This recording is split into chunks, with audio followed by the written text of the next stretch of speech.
जब भी आप टीवी खरीदने के लिए सोचते हैं तो आपके मन में आता है कि स्मार्ट टीवी को खरीदा जाए, लेकिन स्मार्ट टीवी आज के डेट में जो है ना बहुत तरह के स्मार्ट टीवी होते हैं। आप बिल्कुल कंफ्यूज हो जाओगे इंटरनेट पर जाकर के कि कौन सा स्मार्ट टीवी बाय किया जाए, जैसे कि लिनक्स क्या है और एंड्रॉयड क्या है, गूगल टीवी क्या है, एचडी क्या है, फुल एचडी क्या है, ये सब बिल्कुल भी समझ में नहीं आता है। तो इस वीडियो में इसी के बारे में हम कवर करेंगे। तो टीवी जैसे आप बाय करने जाएंगे तो टीवी में सबसे पहले आता है एक नॉर्मल टीवी, फिर आता है स्मार्ट टीवी, फिर आता है एंड्रॉयड टीवी, फिर आता है गूगल टीवी। सैमसंग और एलजी का जो टीवी होता है उनके पास खुद का ऑपरेटिंग सिस्टम होता है। खुद का ऑपरेटिंग सिस्टम मतलब जैसे कि सैमसंग में टाइजन ओएस होता है, एक तरह का उनका ऑपरेटिंग सिस्टम होता है, उसी के हिसाब से आपको इंटरफेस मिलेगा और उसमें एप्लीकेशंस वगैरह डाउनलोड करने का ऑप्शंस मिलता है, ठीक है। उसी तरह एलजी में वेब ओएस होता है, तो उसमें भी जैसे कि आपको इंटरफेस एलजी का खुद का मिलेगा और उसमें भी जैसे कि आपको डाउनलोड करने का एप्लीकेशंस मिलेगा, यूट्यूब, नेटफ्लिक्स वगैरह, ये सारे चीज़ रहते हैं जो चीज़ आज के डेट में मार्केट में चल रहा है। उसके बाद कुल्टा ओएस जो आता है, इनका भी टीवी जैसे कि ऑपरेटिंग सिस्टम खुद का है, तो इसका भी आप देख लीजिएगा, इसमें भी सारा चीज़ मिल जाता है। बाकी टीवी के स्पेक्स जो होते हैं वो लगभग सेम होता है सबका,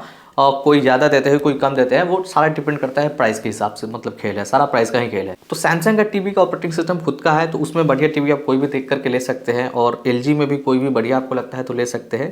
सोनी का भी अच्छा आता है। तो ये सब हम अभी इसलिए सेपरेट कर रहे हैं ताकि आपको कन्फ्यूजन ना हो। तो इसे सेपरेट करने के बाद में जैसे कि टीवी में आपको 3 कैटेगरी अभी भी बचा हुआ है, जैसे कि लिनक्स, एंड्रॉयड और गूगल टीवी।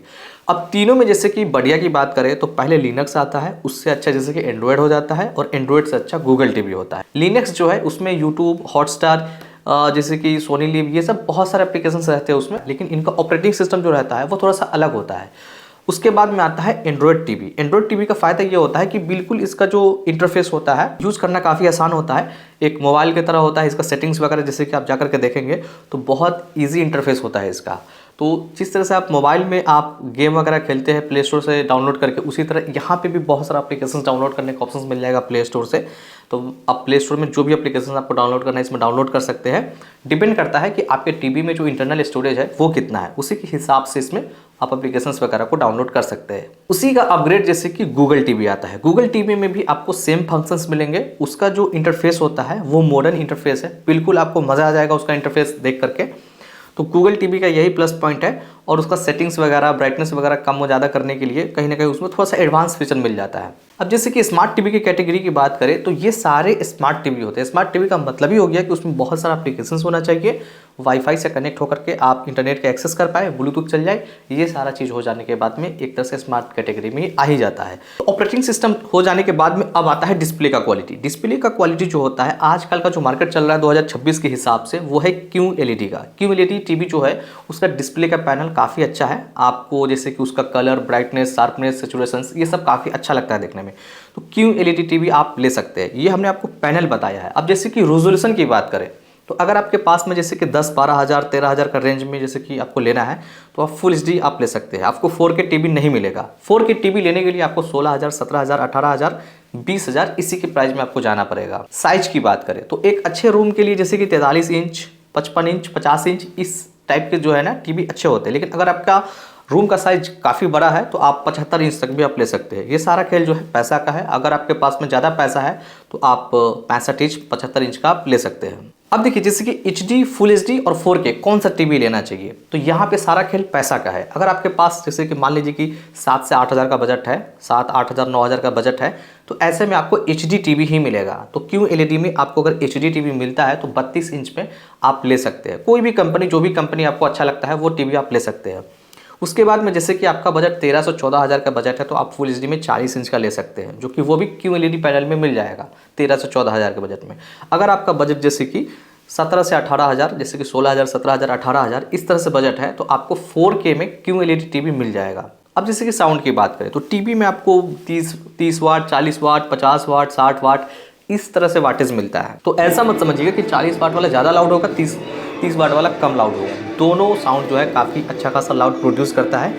लेकिन जैसे कि अगर आपको एक सिनेमैटिक इफेक्ट चाहिए मतलब साउंड का, तब एक साउंड बार आप ले सकते हैं। ऐसे मज़ा आपको बिल्कुल भी नहीं आएगा। इसका भी जैसे कि आप कंपैरिजन देखेंगे वीडियो तो समझ में आ जाएगा कि टीवी का साउंड जो है उतना अच्छा प्रोड्यूस साउंड को नहीं करता है, क्योंकि वोकल्स जो है उतना क्लियर नहीं हो पाता है जितना साउंड बार में क्लियर होता है।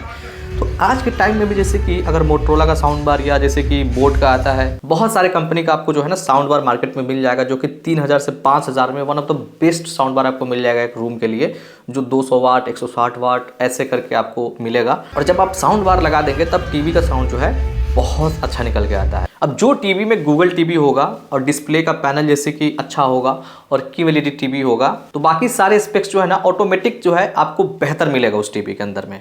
अब जैसे कि कनेक्टिविटी की बात कर ले तो वाईफाई में आपको एक चीज़ नोटिस करना है कि वाईफाई तो सभी टीवी दे देते हैं, लेकिन डुअल बैंड वाईफाई होना बहुत ज़रूरी है। डुअल बैंड वाईफाई से ये फायदा होता है कि जैसे कि 2.4 गीगाहर्ट्ज़ एक होता है, एक 5 गीगाहर्ट्ज़ होता है। तो 2.4 गीगाहर्ट्ज़ वाले जो होते हैं वाईफाई उसका थोड़ा सा स्लो होता है इंटरनेट, लेकिन 5 गीगाहर्ट्ज़ वाले जो इंटरनेट होते हैं उसका थोड़ा सा फास्ट होता है। तो डुअल बैंड वाईफाई होना बहुत ज़रूरी है। ब्लूटूथ का जो वर्जन है 5.0 से ज़्यादा होना चाहिए, मतलब बाकी सब कनेक्टिविटी जो है पोर्ट्स के थ्रू आपको देखने के लिए मिल जाएगा। अब जैसे कि वारंटी के बारे में हम बता देते हैं। ज़्यादातर टीवी जो है ना आजकल 1 साल का वारंटी दे रहे हैं, लेकिन TCL का बहुत सारा जैसे कि आपको मिलेगा जो कि 2 साल का वारंटी अभी भी प्रोवाइड कर रहे हैं। पहले 3 साल भी TCL में जो है वारंटी देखने के लिए मिलता था, लेकिन अब प्राइस जो है टीवी का काफ़ी कम हो गया है और वारंटी कम कर दिया गया है, ठीक है। क्योंकि पहले प्राइस ज़्यादा लेते थे और वारंटी ज़्यादा देते थे। अब क्या है कि प्राइस कम लेते हैं तो वारंटी भी ऑलरेडी कम देते हैं। देखिए वारंटी 1 साल तक तो टीवी में जल्दी कोई खराबी देखने के लिए नहीं मिलता है, 2 साल तक भी टीवी में जल्दी खराबी देखने के लिए नहीं मिलता है। रियरली किसी का होता होगा लेकिन नहीं मिलता है। लेकिन अगर आप फिजिकली डैमेज कर देते हैं टीवी को, चाहे वारंटी में करें या वारंटी के बाद करें, तब आपको दिक्कत होने वाला है। खास करके डिस्प्ले आप तोड़ देते हैं गलती से, तो फिर आपका समझिए कि टीवी का काम हो गया है। क्योंकि डिस्प्ले चेंजेस करवाने के लिए जो है ना टीवी में बहुत ज़्यादा जो है पैसा लगता है। आप ऐसा कभी कभी हो जाता है कि टीवी का जो कॉस्ट रहता है ना ऑलमोस्ट उसको टच कर जाता है। जैसे कि टीवी 17-18 हज़ार का है तो 14 हज़ार का डिस्प्ले लग जाता है। तो उस कंडीशन में लोग सोचते हैं कि इसको हटा देते हैं फिर दूसरा टीवी ले लेते हैं। तो टीवी का डिस्प्ले जो है ना आपको बचा कर रखना है। हाँ, अगर अंदर से कुछ खराबी आ जाता है, जैसे कि स्पीकर में कुछ प्रॉब्लम आ जाता है, कुछ मदरबोर्ड में प्रॉब्लम आ जाता है, तो वो सब जो है ना रिपेयर मतलब कम कॉस्ट में हो सकता है, मतलब डिस्प्ले की तुलना में। ऐसा भी नहीं है कि मदरबोर्ड आपको बहुत सस्ता मिल जाएगा, 4-5 हज़ार तो उसका भी ले ही लेंगे अगर 4K टीवी होगा तो। और ऐसा नहीं हम किसी एक कंपनी के बारे में कह रहे हैं, आफ्टर सेल सर्विस जितने भी टीवी है ना सारे टीवी का बहुत बुरा हाल है।